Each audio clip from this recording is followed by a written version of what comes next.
I'm Karina Aisha. Karina Josna. I'm Iman Adam. I'm Adam Haikal.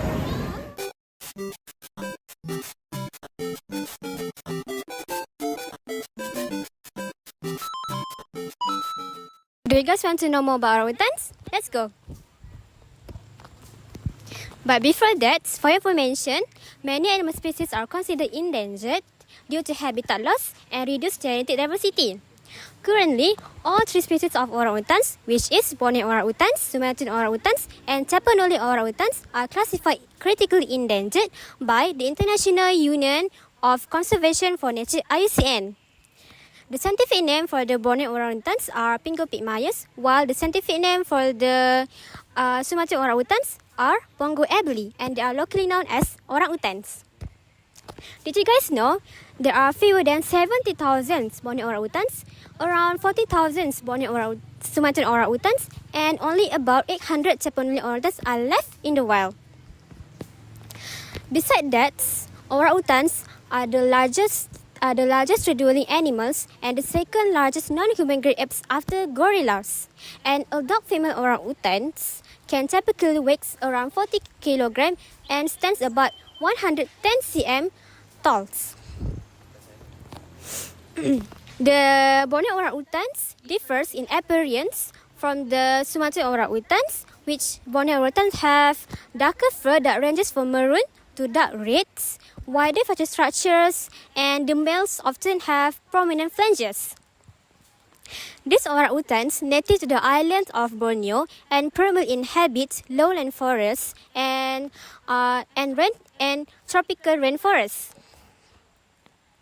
Lastly, Borneo's, the world's third largest island, is shared by Indonesia, which hosts the largest population of this species, shared by the Malaysia and Brunei. Orangutan also plays an important role in maintaining the health of the ecosystem, especially in tropical rainforests of Southeast Asia, including Sumatra and Borneo. Here are the key reasons why orangutan are considered very important to the biodiversity. First of all, orangutan inhabit in lowland tropical rainforests, swamp forests, and even deep terracotta forests. These habitats are rich in biodiversity and support a variety of species beyond just orangutan, such as tigers, elephant, and even countless plant and bird species. Come here a bit. Well, did you know this orangutan? There are many importance of orangutan to the ecosystem, especially as a seed disperser. When they consume a lot of fruit, which make up a large portion of their diet, they will disperse the seed through feces to all around the forest. This process of seed dispersal are essential in order for the forest regeneration. This could also contribute to the growth of various tree species, some of which are crucial for the survival of the forest itself. Other than that, orangutan also help maintain the balance of the forest structure. They consume a wide variety of plant species, ensuring that no species dominates the ecosystem. This promotes plant diversity and keeps the ecosystem more resilient.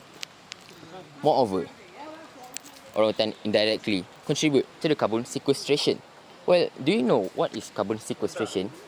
Well, it is a process of capturing and storing atmospheric carbon dioxide. Oh wow, as you can see, there is an orangutan there. Well, to continue, tropical rainforests are crucial carbon sinks, meaning they absorb carbon dioxide from the atmosphere and help reduce the effect of climate change. With the orangutan playing their part in maintaining the forest health? This carbon absorbing ecosystem could degrade.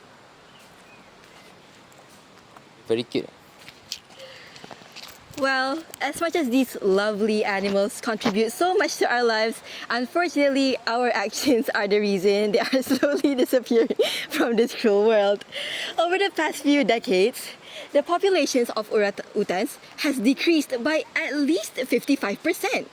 You must be wondering, what have us as humans have anything to do with the extinction of orangutans?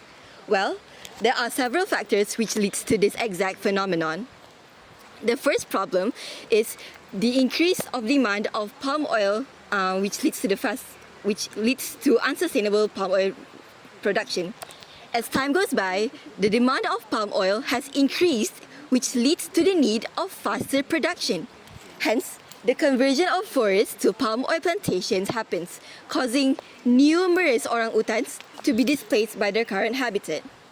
Adding on, orangutans are also a target of hunting and illegal wildlife by local hunters. The hunters would hunt these poor animals for such absurd reasons, such as for their meat and even pet trading. Although it is against the law, the regulations aren't strongly enforced.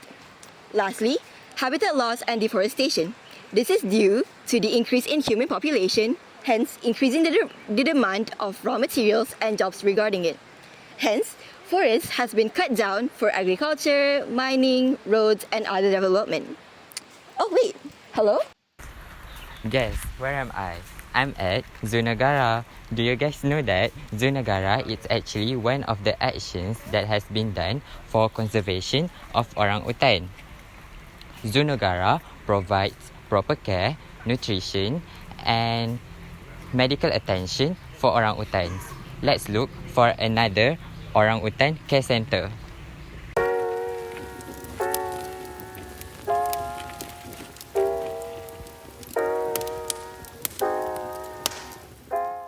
We have Sepilo Orangutan Rehabilitation Center at Sandakan, Sabah. Today, around 60 to 80 orangutan live freely or independently in reserve rainforest. And approximately 25 orphan orangutan are cared and housed in the nurseries. It is successful due to it providing second chance of life for orangutan. What about other actions? Malaysia has strengthened wildlife protection law to deter poaching and illegal wildlife trade. The Wildlife Conservation Act 2010 is an example of this legal effort.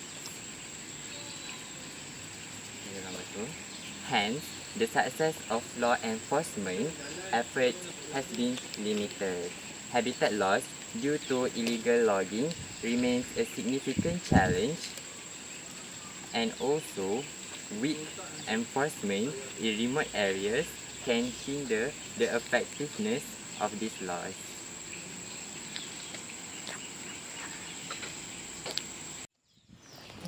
Hello guys, today I'm really excited to be at Zoo Negara.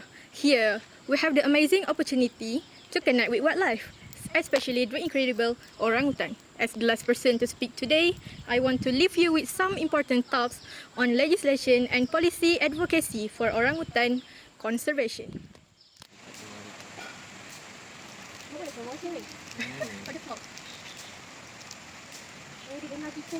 Hai. Kita kena tunjuk je lah kan.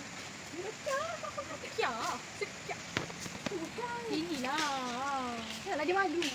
Don't be shy. Tiba-tiba ada 5 minit. Do you see that? This is a reminder of why we are all here.